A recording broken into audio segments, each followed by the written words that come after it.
தேவனுடைய ஆலயத்துல என்றைக்கு அவர் சிலுவையில மரித்தாரோ அன்றைக்கே அந்த சிறைச்சலை கிழிக்கப்பட்டது இரண்டாக. அல்லேலூயா. அதாவது என்ன, தேவன் அங்க இல்ல, அங்க இருந்துதான் கர்த்தர் ஆராதிச்சாரு. அதை திறந்த உடனே என்ன அர்த்தம்னா அங்க இல்லைன்னு கிடையாது. அவர் அங்க மாத்திரம் இல்ல, தேவனுடைய பலிப்பிடத்துல மாத்திரம் இல்ல, அவர் நம் உள்ளத்துல வந்துட்டாரு. உங்க உள்ளத்துல வந்துட்டாரு. நீங்க உள்ள வரலாம். இனி நீங்க உள்ள வந்து கர்த்தரை ஆராதிக்கலாம், தொழுது கொள்ளலாம், பலிப்பிடத்துல வந்து நிற்கலாம். எவ்வளவு பெரிய பிரிவிலேஜ், எவ்வளவு பெரிய ஸ்லாக்கியத்தை, பாக்கியத்தை கர்த்தர் நம்மளுக்கு ஏற்படுத்தி எவ்வளவு நன்மை செய்திருக்கிறார். நம்ம என்ன நினைச்சிட்டு இருக்கோம்னா மைண்ட்ல வந்து இது இல்லை, அது இல்லை, அது இல்லை, இது இல்லை அப்படின்னு யோசித்து நின்றுகிட்டே இருக்கிறோம், பார்த்துக்கிட்டு எதையே மனதில் நினைச்சிட்டு இருக்கிறோம். ஆனா தேவ சமூகத்துல வந்து எனக்கு இம்மட்டும் காத்த எபினேசர் இனியும் என்னை நடத்த வல்லவராய் நல்லவராய் இருக்கிறார்.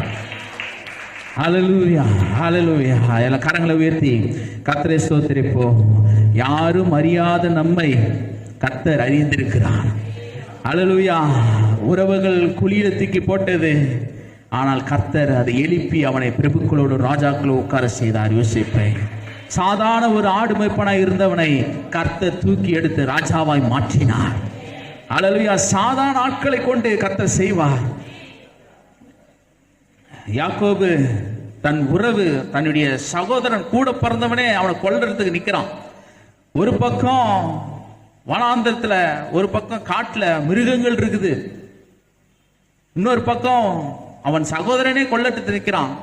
ஊருக்கும் போக முடியாது, காட்டுக்கும் போக முடியாது. காட்டுலயும் அவ்வளவு பிரச்சனை, என்ன பண்றது தெரியல. ஆண்டவரே உம்மை நம்பி வந்தேன், உங்களுடைய ஆசீர்வாதத்தை நம்பி வந்தேன், ஆசீர்வாதம் பெருசு நினைச்சேன்.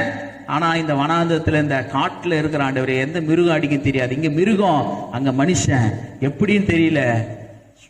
படுத்து தூங்கிட்டு இருக்கும் போது ஆண்டவர் தரிசனத்தை காட்டுறார், சொப்பனத்தை காண்கிறார். அங்கே ஏணி, பரலோகத்துக்கும் பூமிக்கு ஒரு ஏணி, அங்கே தேவதூதர்கள் இறங்குவதும் ஏறுவதும் காட்சியை அவன் காண்கிறான். அது என்ன அர்த்தம்னா, உறவுகள் உன் கூட இல்லை நீ நினைக்காத, கூட பிறந்த ரத்தமே உனக்கு ஒண்ணுன்னு நினைக்கிறாங்க, நீ அழியணும்னு நினைக்கிறாங்க.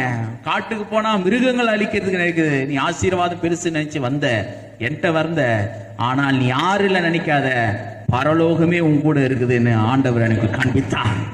இனி உன்னுடைய வாழ்க்கையிலே தேவதூதர்கள் இறங்குவதும் ஏறுவதுமா இருக்கும். அதாவது உனக்கு பரலோகத்தில் கனெக்ஷன்.